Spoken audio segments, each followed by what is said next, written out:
Welcome to Jets Overtime, presented by SiriusXM. Eric Allen and Quincy Enunwa here at MetLife Stadium. The New York Jets fall to 0-5 on the year with a 37-22 loss to the Dallas Cowboys. This was a close game at the end of the first half, a one-possession game, and it sure looked like the Jets were poised to create a tie. Yeah.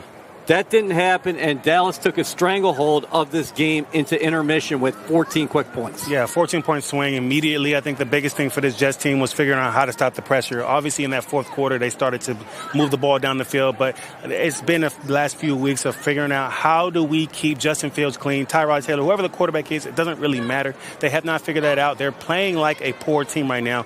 AG will probably tell you guys that, hey, listen, man, this is not us. This is not who we are. But unfortunately, they continue to put it on film. And these guys have to figure out in the film room, how can we stop pressure on the offensive side? And defensively, how do we stop giving up big plays?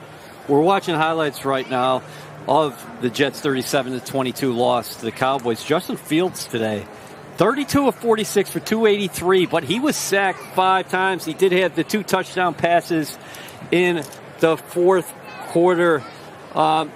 What do you make of his ball game? And you mentioned the offensive line struggling with the pressures throughout, because I don't know what the quarterback hits were in totality, but it was close to 15. Yeah, I mean, honestly, it felt like 20. I think it's tough, right? Because I know when I'm being in the offensive room, I know a lot of the pressure situations, not only the offensive line, but it's also the quarterback, right? Understanding where your guys are supposed to be at, but also maybe making those checks. I don't know how much control they give over him when it comes to protections, but I know right now it does not look the way it needs to look. Yeah. Oh, go ahead, Q. No, well, you talk about last week, there was so many moments where there was discombobulated moments where, they were having shifts and motions, and they had to stop that because they didn't understand, okay, how can we do this without getting delay of game penalties? This week, it looks like they limited them, but they were not able to then figure out, okay, now you have all this pressure coming at you, 5-man rush, 4-man rush, 6-man rush, and their guys weren't winning their one-on-ones, nor were they winning against the blitz. Yeah, and then on the other side of the ball, for a 5th consecutive week, the Jets were unable to get a takeaway, and this game turned on a turnover. Yeah, I mean, the DBs, multiple times, you have 2 big plays. Brandon Stevens had 1, and then you had Sauce Gardner with a touchdown, right? These guys are in great position. And I think this is one of the things that you can say about them. They're rarely ever in the wrong position. It's just now, once the ball's in the air and your back is turned, can you make that play? And they've repeatedly shown that they're not able to make it. You even had an opportunity with the rookie, Malachi Moore, a crossing route where he had an opportunity to make a big tackle to slow down that drive. They ended up scoring on that drive because he missed that tackle. Andre Sisco had to make a touchdown-saving tackle. You certainly cannot question the Jets' fight out here today, because especially what you saw in the fourth quarter, they kept on attacking. But with that being said, and we're seeing Stevens, he's a physical presence in that defensive backfield. And there were times when the Jets had success defending the screen. But unfortunately, when you look at it, the Cowboys got on the board with a well-designed screenplay to their tight end, Jake Ferguson. Yeah, I mean, this Cowboys offense, I think we kind of knew that they were firing all cylinders. We knew how good Dak has been playing this year. They had one drive that was 6 minutes, 90 yards. They had another drive that was a minute, and they drove it 95 yards, right? So they figured out how to score regardless of whatever you gave them. That was one of the things that really changed the game for them, is that no matter what was shown to them on the defensive side, they were able to adjust to it, right? And so this is some of the things that you see some of the better offenses do. Now, I like Tanner Armstrong, and I like this offense. Yeah. I like what I see. I'm just disappointed. I think Jets fans can probably agree that they're not able to figure out how to create this consistently. And again, for the second week in a row, you have a fumble in the red zone. That's another thing that kills drives, kills games. This game in the first half looked completely different if you don't have that fumble. It would be a tie game going into half. And then you have some momentum, right? You would have some morale. All these things you look at how these guys were feeling after the game last week. You can't have these negative plays because guys are starting to lower their morale. When you say things in the media like, oh, well, some teams shoot themselves in the foot and we shoot ourselves in the head, that tells you, man, you know that there's something around you, some mystique, something bogging down this team. And so you have to have more positive plays, and you have to have positive players, and you have to have positive coaching. And right now, these guys are not figuring that out. Breece Hall had an outstanding game on the ground, 14 carries for 113 yards. He averaged 8.1 yards a carry. He also had 4 catches for 42 yards. It's interesting. Rookie tight end Mason Taylor. Yeah. We talk about him every week. He had 4 catches against the Buccaneers, 5 catches against the Miami Dolphins. And 6 days later here at MetLife Stadium, he had 9 catches. Yeah, I'm really happy with him, man. I think he's one of those guys that's a positive influence, a positive reflection of what you want to see on this team. Him, Arian Smith, a lot of times when you're playing in the NFL, you start to get towards the end of the season, you put the young guys in. But I think it's time to put a lot of these young guys in, right? A.Z. Thomas, Malachi Moore, I know he had a mistake today, but you got to give him those reps. You got to give him more opportunities. Arian Smith is one guy I want to see get the ball so much more. There was such a knock on him going into the season about how he drops the ball and all these different things. Man, that guy looks like a receiver. When the ball's thrown to him, he catches it strong. He tries to make plays. I don't know what's going on in the run game for him or in routes that he's not getting the ball, whether or not he's not doing the things he needs to do. But if you give him more opportunities, I think that it's great for the rest of the team to see your young guys performing well. It brings up the morale. And Garrett Wilson, another game and another day of production. He finishes with 6 catches for 71 yards. The Jets got on the board late. That was their final touchdown. Justin Fields to Garrett Wilson. But it just stops and starts. This is the same thing that we've been talking about. And the Jets, last week in Miami, the key moment, we're looking at the scoring summary right now. We're taking a look. The Jets ended up with nearly 400 yards of total offense. But the Cowboys, who got on the board there with that Jake Ferguson touchdown, here's Javonte Williams getting in the end zone as well. They had more than 400 yards, and this was a backbreaker there in the second half. Yeah. George Pickens gets a step on Sauce Gardner. Nick Folk 2-2. He continues his perfect season for the green and white. Andrew Beck gets on the board. The Jets converted a pair of 2-point conversions. There's one, Mason Taylor. But after an onside kick, you got Dak Prescott who comes down, and here's Garrett Wilson, who was not going to be denied there. That made it a 37-20 score, and the Jets did convert there with another 2-pointer at the end of the ball game. So there's a rapid-fire look at some of the scoring plays. Yeah. But, again, I go back to Miami. 10-3 at halftime. You fumbled the ensuing kickoff to start the third quarter. They make it a double-digit game at 17-3. Here this week, it's 10-3. Brees gets the ball jarred out from him, and the Cowboys take over at their 10-yard line. A penalty moved them back to the 5-yard line. So essentially, they went 95 yards down the field. We're talking about playing complementary football. That's what's been absent for the Jets. Hey, one unit picking up the other. We're just not seeing that right now. Yeah, absolutely. I think that's a really good point, right? We talk about team efforts, playing as a team. And that was a great effort on that knocked out fumble, right? Yeah. Because if we're being honest, that was one of those things where he had it high and tight, but you always know, man, when you're running the ball, it's happened to me even while I was playing.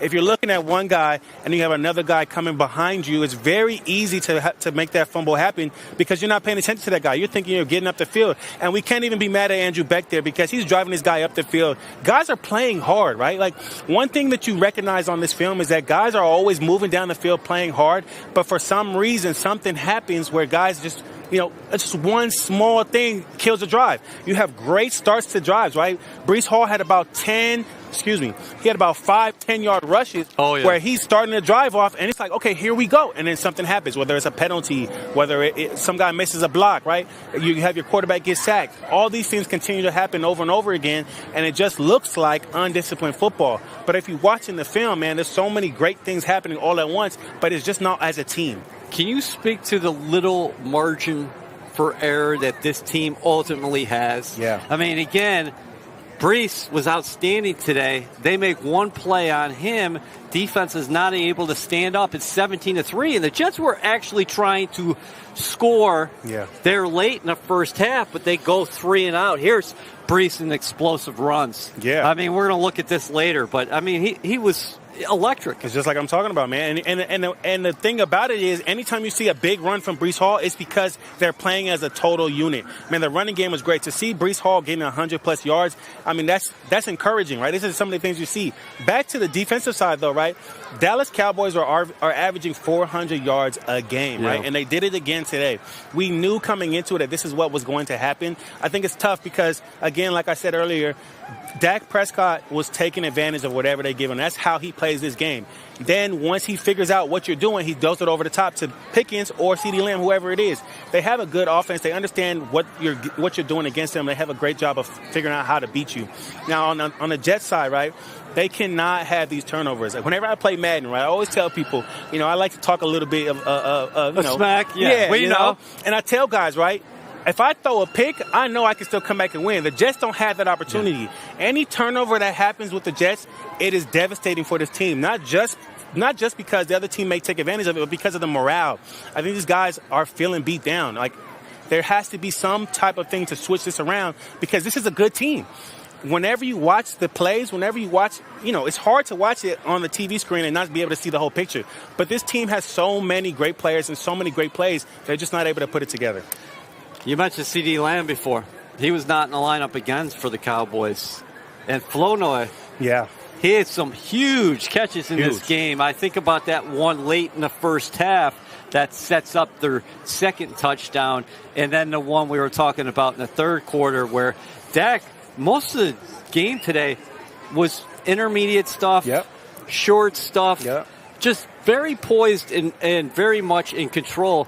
And one thing that I want to get to here is that Fields, when you're talking about 46 pass attempts and you're talking about 15 hits or whatever that number was and the 5 sacks, on the other side of the ball, Jets were really unable to get to the quarterback, get to Prescott. Yeah. So is that a mere?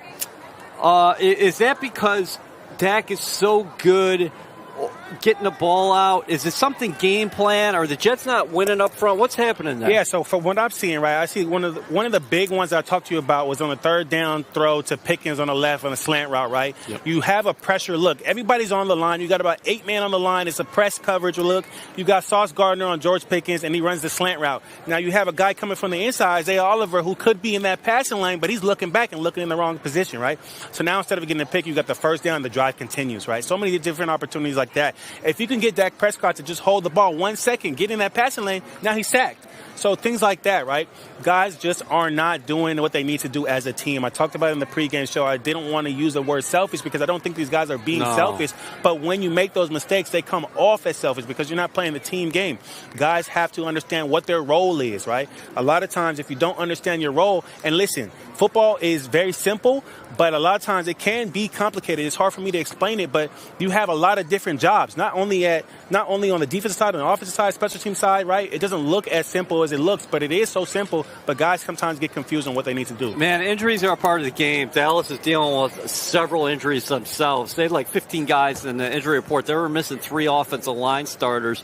But when you look at the Jets defensively, they're just trying to find some answers right now. And I think when you look in totality, what's missing, we know the turnovers. We know the third down. Yeah. These are the things that they have to get better at. But from a personnel perspective, it is really hurting this team not to have Jermaine Johnson out there and then Quincy Williams as well. So absolutely. So you're playing with young linebackers that are learning on the ropes right now, adjacent to Jamie Sherwood. And not only that, right? You're playing with young players, but you're also playing in a new system. Yeah. Right? And I think that's one thing that has to be at the top of the mind, right? It's so difficult to really, and I think now they've limited so much time that you have with the players to really install these things. So each week, you're really learning how are these players doing against this team now, right? So I don't know what is exactly your perfect scheme here. Like, the last 4 games, the Jets have played each team so much differently, and of course they're all different teams, but the ways in which they played them, like I can bring up the Buccaneers game, right? They played a little bit of a 2 invert where you had Sauce Gardner playing the deep safety where he would come out, and then you had the safety playing the catch player, right? So that's different than maybe this week where Sauce Gardner's man up playing man, right? So they're still trying to put in so many different things and figure out what they do best, and until they can do that and figure it out, it's going to be a lot of ugliness on the field, I think. Yeah, nobody wants to hear that right now, but that's the truth. It's a coaching staff that is learning its personnel. At the same time, let's be honest here. Some of these guys that they're working with right now might not be part of their future. Yeah, I mean, and to add on to it, right, even offensively, right, you talk about a Tanner Armstrong offense that I think he really wants to be a play-action pass offense, but he just can't get enough protection to get there, right? So you're doing so good in the run game. teams are scared of the run because they do a good job running the ball. Now, how do you get to that play-action pass when they're bringing pressure on you? You can't get there. So now you got drop-back pass, and Justin Fields wants to get the ball down the field, and there's so many opportunities to get the ball to Garrett Wilson, but he has to get it down to the running back because, okay, I'm not ready to go down, get down there and get hit again. And you have to score in the red zone. So for the second consecutive week, Jets, Yes. very impressive opening drive. No doubt about that. Against Miami, balls punched out at the 6-inch line. Here against Dallas, your opening possession, you have a 2nd and 3. Yeah. A 2nd and goal from the 3-yard line. Then on 2nd down is a loss, and 3rd down you're unable to convert, and you had to settle for a field goal there. Yeah, and I think, even with that, I felt a little bit discouraged, but then the defense comes down and holds them to a field goal. Yeah. So then that next drive, now it's a fumble, right? So, these are the things, right, where you can stay close to these teams, but, better teams are always going to capitalize on those opportunities. And if you can't take the ball away, I heard it said on the broadcast where this is the first team that's 0-5 with 0 turnovers. So that's not good enough, right? And they know this, right? The team knows this. The players know this. I don't think they're happy about this. They're trying to figure it out. What is the reason why we're not getting the turnovers? What is the reason?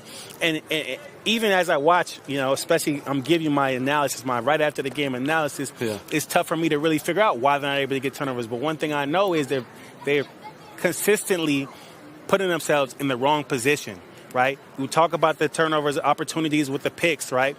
Those are chances where you're man to man. At the very least, you should be knocking the ball down, but they were getting big touchdowns in the end zone or big catches down the field. The Cowboys are 2-1. We saw them last week, Sunday Night Football. Prescott was amazing. They had a 40-40 tie to Green Bay. What I will say is that while statistically the Jets offensively, it's going to probably look better than what we saw there in the first 3 quarters.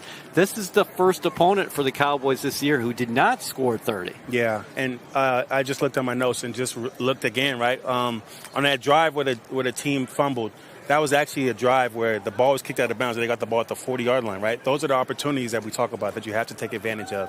But, I think we're going to hammer it over and over again. I think the best thing, right, is to talk about the turning point, right? Like that's really. You want to get into it? Yeah, I mean, let's rock and roll.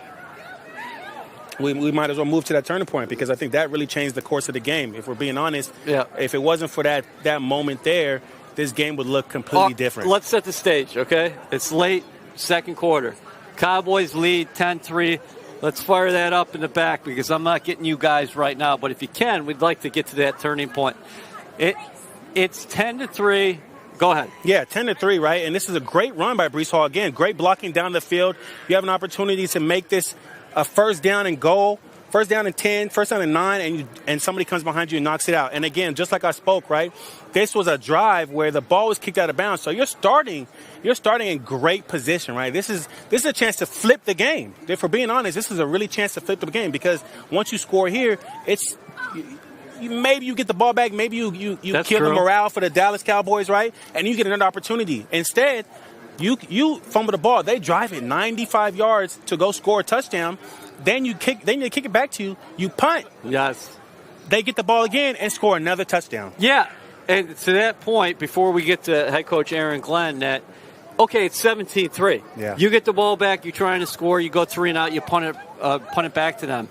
And this was a play that was emblematic in the Jets season to date. Yeah. They run a draw. They have no timeouts. Yes. And Javonte Williams goes up the middle for 66. Yes. And nearly scores there, right? So it's basically the turning point today was a turning point times 3 because it was a 21-point swing in my eyes because as opposed to, well, it turned out to be a 20-point swing, as opposed to 10-10, you went into half 23-3 down. Yeah. All right, let's get to head coach Aaron Glenn. Injury front, I think we came out pretty healthy for the most part. I know that JJ was questionable right before the game and felt deemed not to end up playing him this game. So he'll continue to get work and see if he can get into the next game. When it comes to this game, highly disappointed. I thought we had a really good opportunity. We were going in to score. We get the fumble, and it seemed like things went downhill after that. And that's something that we can't let happen. And I look at myself when it comes to that. because it seemed like the wind was let out of us in that situation. And I got to figure out a way to get our guys going, when things like that happen. And this is a game where it's an imperfect game that we try to make perfect. And we have to do a better job of trying to be better, in situations like that. So I have to look at myself, see what I have to do to get these guys going when a situation happens like that. Because that's football. That's football. And in this game, the mentally tough are the ones that survive. So I got to do a better job of getting all the guys mentally tough when situations happen like that. So any questions? Aaron, you were very passionate a week ago in Miami after that loss in the locker room, from what we heard. For the team to respond like this with the penalties still there, the turnovers, and a bad loss to the Cowboys, are you confident that your message is getting through what you guys are saying? You know what? I am. I really am. And the reason why is because when you guys talk to them, they say the same things that we say in our team meeting. And listen, it's going to take time, fellas. Just because, we're struggling this year. I talked to two guys this week. Again, I told you guys, Tony Dungy, Jimmy Johnson, they all had these issues early on. And listen, I'm not throwing any one of these guys out. The only thing that we can do is go back to work. And that's what we have. We go to London this week. We travel tomorrow. All right, we have off day on Tuesday. And Wednesday, we're working. We're working. And we're doing everything we can to fix all these issues. And that's all we can do. That's all we can do. Be at MetLife Stadium when the Jets take on the Panthers Sunday, October 19th at 1 p.m. presented by JetBlue. Get your seats at nyjets.com/tickets. You are watching Jets Overtime presented by SiriusXM. The Jets fall by a 37-22 score here to the Dallas Cowboys at MetLife Stadium. Quincy, let's get into my favorite part of the show. That's the film review. Yeah, man. Listen, there were some bad things on the film, but there were some great teams as well. When you talk about a Breece Hall run, a lot of times, like I said earlier, it always feels like a great individual effort. And this is one of those plays where it was a great individual effort, but he also had some great blocking downfield for him, right? So right here, we're going to get you a much better view so you can really see what's going on, right? So we've got our rookie, Mambu, with Mike Mitchell right here. Great job getting upfield. Now, obviously, we see Mambu fall down, but he still creates a big enough hole for Breece Hall to do this. 1, 2, and 3 guys miss for him to get downfield for a big play for this offense, really motivate the guys and get these guys going. This second play, again, like I said, man, every time Breece Hall big runs are always due to the great blocking down the field. And look at this, in the hole. Just wait till I show you guys the other side. And he finishes strong, too. Breece Hall was angry after that fumble. He wanted to punish some guys. And not only did he, but Beck also did, too, right? The fullbacks meet guys in the hole all the time. Who's going to win? I'm going to create this hole for my guys. It's a great job. You saw Tippmann as well, walling off his guy as well. It's just a great job all around. Breece Hall today, 14 carries for 113 yards. That's more than 8 yards per clip. A lot of explosive runs for the Jets on the ground with Breece Hall. He also had 4 catches for 42 yards, so he goes over 150 yards from scrimmage. All right, let's go back to the Jets locker room right now. Caroline Hendershot standing by with one of the Jets team captains, Jamie Sherwood. Here with Jamie and Sherwood. Jamie, what wasn't clicking for you guys defensively today? There were 23 points from the Dallas Cowboys in the first half. I feel like things do click. I feel like the calls are right. We just got to win our one-on-ones. When your number is called as a player, you got to go out there and you got to execute. It's 11 people out there on the field for sure, but sometimes you're going to be put in situations where you got to make the play. And again, we're all put in one-on-one situations, and we got to be at our best when our best is required. So I'll just say that is the case. Everybody's effort is great. I feel like everybody strains, but we got to be on our details and we got to execute at the right time. There's still a lot of confidence in everyone that you talk to on the team that this ship will turn itself around and you guys will come out on top. Why do you guys feel that way so strongly? Because our head coach, obviously the person who's in charge, if he's not giving up, why would we give up? We play for him and we want to play for him. We want to win for him because he deserves it. He put in so much time and effort for us. We need to do a better job of playing for him, playing for this organization. And again, again, he believes in us. All our coaches believe in us, so why quit? And there's still a lot of ball left. Still got 12 games. You know what I'm saying? The future is still bright in my eyes, so, why give up? The road isn't ending. The doors aren't closed. So, again, there's still a lot of ball left, still a lot to look forward to. And, again, it will change. It will turn around. We're waiting for it. Are you the ultimate Jets fan? The New York Jets are celebrating the most passionate and committed fans of the game with the annual Hall of Fame presented by Ticketmaster. That's a fan Hall of Fame, of course. Submit your nomination at nyjets.com/fan Hall of Fame. Terms apply. Eric Allen, Quincy Enunwa here at MetLife Stadium. The Jets are 0-5. The Cowboys are 2-1, courtesy of their 37-22 victory over the green and white today. Final thoughts here. We just heard from Aaron Glenn a little bit. Obviously, he's going to look at everything. The Jets have a lot of growth on their plate right now in order to turn these losses into victories. Yeah. I think the biggest thing is you're going to London, right? This is an opportunity for a business trip. This is a game where you guys are both at a disadvantage in some ways, right? You're both traveling. So there's no home field advantage.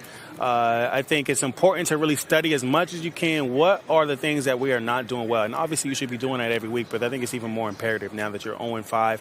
Some guys are going to have to be moved around, right? We talked about last week, the returner fumbled. He ended up getting cut, right? Some guys have to continue to be moved around, shifted around. I don't want anybody to lose their job, but, some guys might have to be demoted, right, in order for us to see some change. I talked about a young guy revival, rejuvenation. Sometimes that's what you need, because those guys might come in with some different juice. All right, bright spots for the Jets today. Again, you're looking at Mason Taylor, 9 receptions. He's catching everything that comes his way. He's got a great feel for the game, finds the soft spots in the zone. He's going to have a great career in the National Football League. Garrett Wilson continues to get it done for you. Unfortunately for the offense, just got too much of a late start out here today with the points in the fourth quarter when the game was already decided. And, again, this was kind of emblematic of what happened here for the Jets this season is that Breece Hall was outstanding today. Unfortunately, this game turned on a fumble by Hall where the Dallas Cowboy defender just made a great play. But, again, the Jets, no takeaways today for a 5th consecutive game. And I'll tell you what, Quincy, they'll prepare in London all week. They'll have a full practice week in the United Kingdom before playing the Broncos at Tottenham Hotspur Stadium. But this is going to be a tough matchup. The Broncos, I don't know how that game ended up, but they had a lead over the defending Super Bowl champion. The Broncos did win. Wow. They just took down the defending Super Bowl champions, so the Philadelphia Eagles today. So they're going to be flying high coming across the pond. Yeah, and I think this is another opportunity, right, for you to show some of the positives that I continue to talk about, right, in the run game, in the pass game, right? These are some of the things that you can show this weekend of why they are there. You just have not been able to put it all together. You're going overseas now. Denver's going to have a little bit of a disadvantage. They played a tough game against the Super Bowl defending champs, right? So now you're going there hoping to catch them on a little bit of a tired spell. Listen, this team has to find a way to flip it around. They're going to watch the film. They're going to figure it out. I trust in AG. I think he trusts in his coaches as well. He's talked about that. So this is their opportunity to show what they can do. All right, for Caroline Hendershot, Quincy Enunwa, and a cast of thousands from here at MetLife Stadium. I'm Eric Allen. We're signing off. We'll see you next week from the United Kingdom.